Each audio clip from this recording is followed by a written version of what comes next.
I've seen that reps that do really well long-term often start fast. And so we focus a lot on how quickly we can get people to their first conversation. We actually decreased our time to first sale by 49% with 3 focus areas. Number 1, knowing your territory, knowing exactly which account to spend time on first. Number 2, understanding your personas, what they care about, the problems they solve in their words. And then finally, knowing our stories. How can we tell the value of our solutions in a compelling story way that captures attention?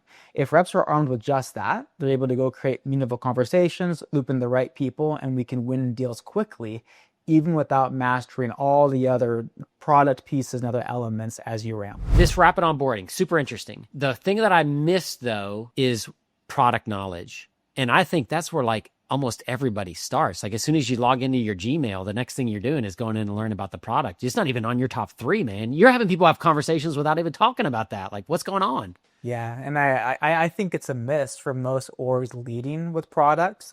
Everybody's read the LinkedIn post, problems for product. Nobody cares about your products, about the problems that you solve.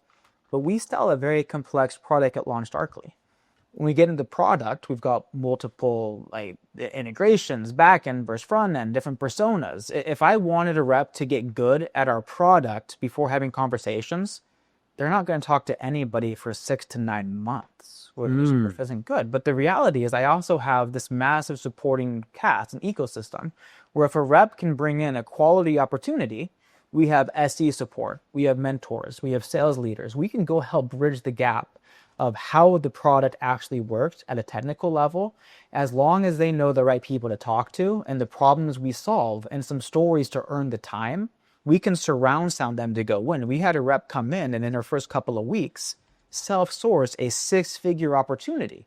She had no idea what we do yet, but she was able to find a problem, bring in the right people, and close it, all while she's ramping because of the time to conversation, not being slowed down by needing to know every nitty gritty feature in the product. I think a lot of AEs and leaders get this wrong. It's like, I'm not ready to talk to a customer until I know every feature, but what does your customer want to talk about?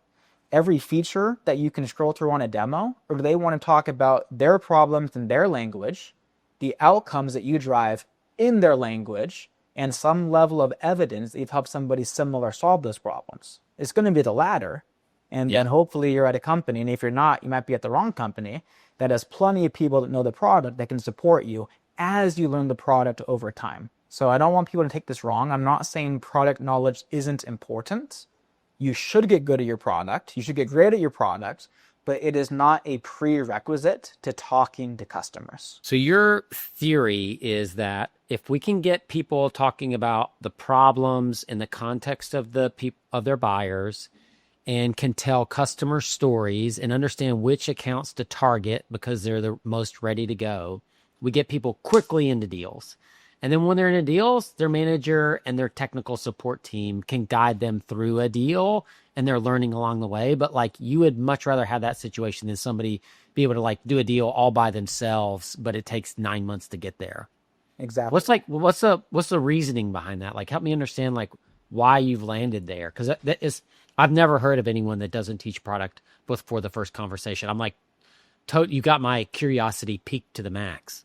Yeah, so I think there are 2 elements that we need to close a deal.